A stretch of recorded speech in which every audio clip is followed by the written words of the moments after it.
Jornal da Orla na TV. Olá, está começando mais uma edição do Jornal da Orla na TV e o convidado da semana é o presidente da Câmara de Dirigentes Lojistas Santos Praia, Nicolau Obeidi. Ele vai falar sobre a situação do comércio e dar dicas para quem pretende abrir seu próprio negócio. O Jornal da Orla na TV já está no ar.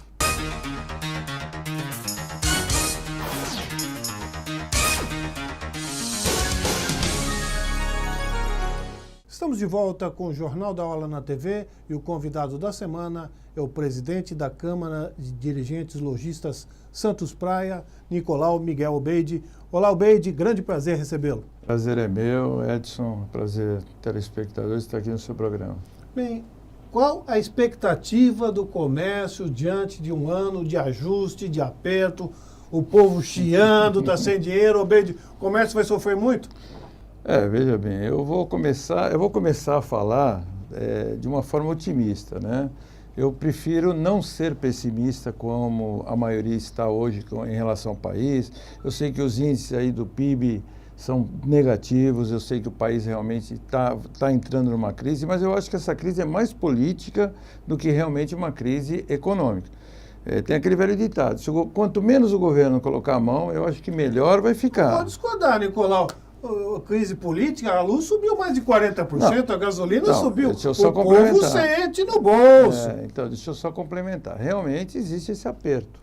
O aperto financeiro é evidente. Realmente nós estamos aí tendo aumentos de tarifas, aumentos de várias coisas que são de primeira necessidade para as pessoas. Eu vou te confessar uma coisa, eu vou à feira todo domingo, eu sinto o aumento dos realmente preços. Eu também. Um pé de alface aí, daquela hidropônica, custa R$4, não é brincadeira. Eu, Edson, como consumidor, eu como cidadão, realmente eu percebo. No supermercado eu tenho que ir todo dia, a minha mulher vai todo dia ao supermercado, todo dia nós fazemos compras e percebemos realmente o aumento das coisas. E na realidade não é nem nos índices que o governo está falando, é muito mais do que isso. É no dia a dia o pãozinho vai subir, porque exatamente. Tudo em dólar, a farinha... É meu único medo e o único receio que eu percebo é na parte de alimentação e na parte de custo de vida, que realmente tem um aumento, e isso vai refletir no comércio, que eu falo no comércio varejista, e na indústria, né? Ou seja, bens mais duráveis e bens menos duráveis, de médio ou longa duração.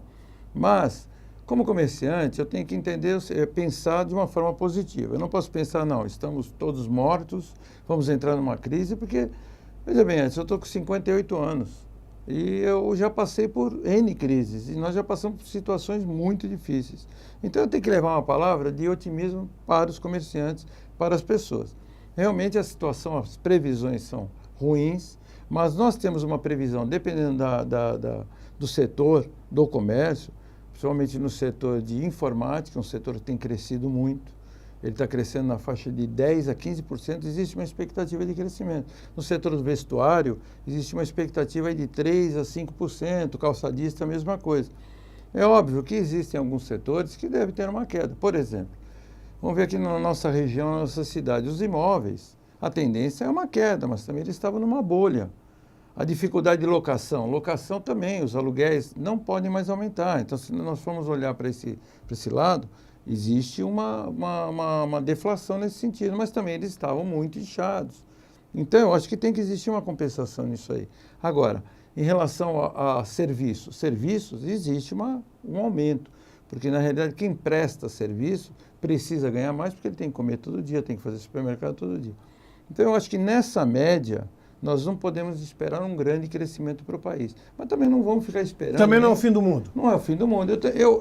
Eu entendo, eu vou te falar e vou repetir de novo. Eu entendo que nós estamos vivendo uma crise política. Eu acho que esses ajustes de preços aí deveriam, como eu já escutei muita gente falar, você mesmo eu já escutei falando por outras vezes, que realmente a presidente da República está fazendo agora, a lição de casa agora, que ela deveria ter feito há alguns anos. Não fez por quê? Porque vinha uma eleição, porque queria ganhar a eleição, eles queriam permanecer no poder e realmente seguraram todas as tarifas de combustível, luz, água, por esse período. E agora estão reajustando. Esse primeiro semestre eu sinto um impacto. Realmente nós vamos ter uma crise no comércio, nesse primeiro semestre. Após o segundo semestre, eu já espero um crescimento, que na média, pode ser que eu esteja errado, eu não tenho bola de cristal, não sou vidente, mas pelo que a gente tem conversado com a Federação do Estado de São Paulo, com a CNDL, que é a nossa Confederação Nacional, que é dona do SPC. Então, o SPC, eles são bem embasados em relação a consultas, então eles têm bastante números em relação a consultas e o comércio, né? Porque a consulta é reflexo do comércio, as pessoas que estão se comprando, eles têm uma expectativa de um crescimento pequeno para esse ano, em torno de 3%.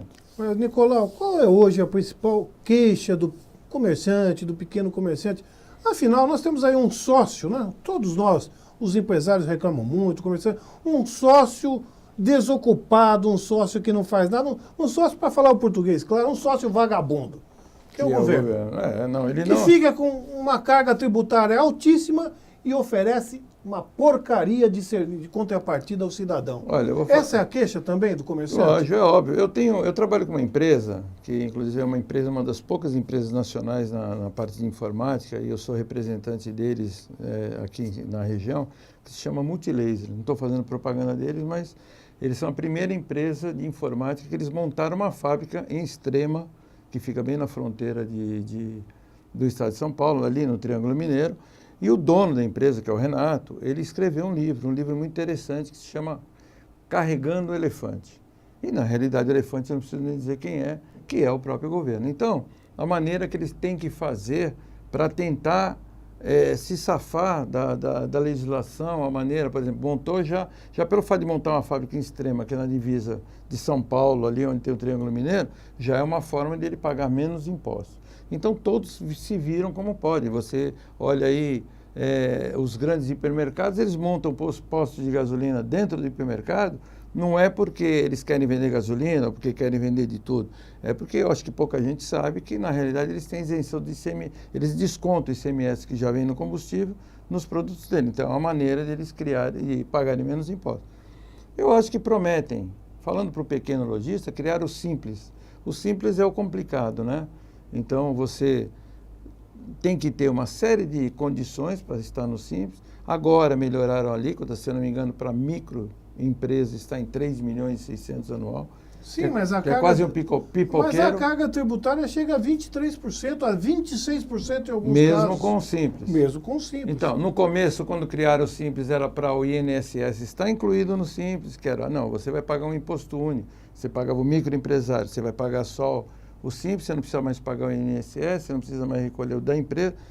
Mudaram toda a regra do jogo, hoje você paga o Simples e paga o INSS. Então, realmente, eu não falo, você está falando em 23, eu estou falando, eu já vi números maiores do que isso. 26. Às vezes chega até 30%, 35%, dependendo do que for o efeito do cascata, ramo de atividade, né? Sim. E o efeito cascata. Que nem aqui no estado de São Paulo, que na época do saudoso Mário Covas, criaram o IVA, né, que é imposto de valor agregado, que tinha aquele problema de quem comprava de fora de São Paulo tinha que pagar a diferença, porque a estimativa lá fora do estado era maior, e como o estado de São Paulo é o maior consumidor. Então, realmente, hoje com a internet, os comerciantes de Santos ou de São Paulo, do estado de São Paulo, têm sérios problemas, porque você olha um produto na internet, por que você está vendendo por 10 se aqui eu estou vendo por 5 ou por 7? Aí você vai ver se o produto é lá da Bahia, ou o produto é lá do Rio de Janeiro, que tem um imposto agregado naquele produto menor. Aí o sujeito, como pessoa física, ele compra pela internet, recebe via correio e pagou um preço menor. O consumidor está correto em fazer isso.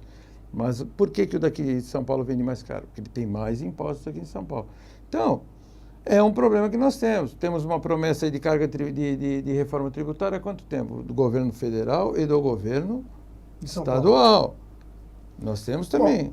Bom, uma questão importante também, para o telespectador, aquele que pretende abrir um pequeno comércio, está desempregado, ou tem um dinheirinho para investir no ramo de atividade, qual o conselho que você dá para quem quer abrir um pequeno comércio? Bom, em primeiro lugar, pesquisa. Eu acho que isso é fundamental. Dependendo do ramo de atividade que você vai querer montar, o local e pesquise o ramo de atividade dentro da cidade. Ver se não está saturado, se não tem muita gente já vendendo aquele mesmo produto, ou aquela mesma mercadoria, ou se for um restaurante, um barzinho, você tem que pesquisar. Para isso, você tem o Sebrae. O Sebrae é parceiro da CDL, eles te dão toda a condição de você se tornar um microempresário. Orientam. Orientam totalmente. Gratuitamente, não o Sebrae. Não, alguns cursos do Sebrae têm custos, mas são cursos muito ínfimos, viu, Edson? Eles são muito baratos em proporção ao investimento que você vai fazer. Você vai fazer um investimento para um negócio, para a vida toda. Jogar a tua vida ali. Exatamente. Às vezes muita gente com seu fundo de garantia, às vezes o único dinheirinho que ele tem, então ele vai, porque ele vê o comerciante ali da esquina se dando bem, ele não procura saber e acha que abriu um negócio, pôr um vendedor ali. Tem muitas coisas que acontecem assim. Fazendo a escolha certa, apesar da crise, o cidadão conhecendo, estudando, pode abrir um negócio que vai dar certo? Dá certo, com certeza. Você vai, se prepara, pega a orientação do Sebrae, pega uma orientação de como formação de preço, porque ela tem que considerar o custo, quanto ela paga de luz, funcionário, encargos, contador, aluguel, então ela não forma esse preço. Então tem que aprender a fazer isso. Isso não é uma coisa que você nasce sabendo, né? Tem que estudar. Graças a Deus, eu tive a vantagem e o privilégio de ser neto de comerciante. Você vem aprendendo, você é criado dentro de uma loja, você cresce dentro de uma loja e você começa a observar o atendimento. Curso de excelência ao atendimento é muito importante para o dono da loja e para o funcionário. Você quer ver um exemplo que eu vou te dar? Tem pessoas que tu entra dentro de uma loja e o cara está lá, taciturno, não está? Parece, você está com problema, você tem direito a ter problema? Você tem direito, você está... Mas não ali na loja. Não, não aí você se retira, na loja. deixa o funcionário atender, pede para alguém ficar ali no teu dia, porque às vezes você tem direito a estar de mau humor, tá, né? Aconteceu algum problema, mas não desconta no cliente. Porque se você virar para o cliente e descontar nele, você está perdendo o cliente. E eu vou te falar outra coisa. Eu aprendi nessas minhas andanças aí de convenções que a gente vai, sempre tem muitos palestrantes, de que um cliente satisfeito fala para 3 pessoas durante um ano.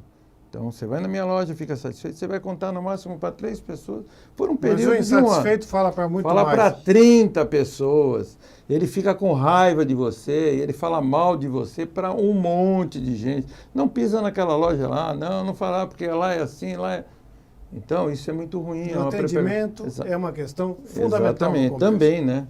Então, o que acontece hoje? As empresas, as grandes empresas, que nem você pega grandes conglomerados, como empresas lojas de departamento, hoje eles não estão, apesar do Código do Consumidor, né? Vamos falar alguma coisa sobre o CDC, apesar do Código do Consumidor prever uma série de direitos que o cliente tem, hoje as empresas estão dando além dos direitos do CDC. Hoje você é comum, no CDC fala que se você comprar um produto, você tem direito a 3 meses de garantia no mínimo, ou seja, 90 dias. Hoje, 90% dos produtos que você compra tem 1 ano de garantia. Tem produtos com 2 anos. Essa empresa que eu acabei de citar, ela dá 5 anos de garantia, porque é uma empresa nacionalizada, eles estão dando 5 anos. Então, o que eles querem com isso? A imagem. Eu já tive um caso aí pessoal meu, de um colchão que eu comprei, de uma marca aí, que não cabe agora citar o nome. Eu precisava trocar o colchão, porque o colchão afundou, tinha garantia do colchão. A loja ficou meio assim, eu liguei para a fábrica, para o saque. Eles mandaram um técnico, mediu o colchão, desculpe senhor, mandou um colchão novo, me entregaram. Então é uma coisa que amanhã você vai comprar de uma outra empresa, um outro colchão, você vai lembrar dessa empresa, você vai lembrar do bom atendimento que você teve, do diferencial que eles criaram. Então hoje as empresas estão muito preocupadas com a imagem. Isso é uma coisa que aqui no Brasil pode ser novidade, mas quem conhece fora do país, Estados Unidos, isso aí sempre foi corriqueiro, recorrente para eles. Ok, Nicolau, muito obrigado pela entrevista. Foi um grande prazer tê-lo recebido. Prazer é meu, Edson. Nós ficamos por aqui, mas o Jornal da Orla na TV continua na internet. A seguir, em foco, o Jornal da Orla com Flávio Rigg. Uma excelente semana a todos.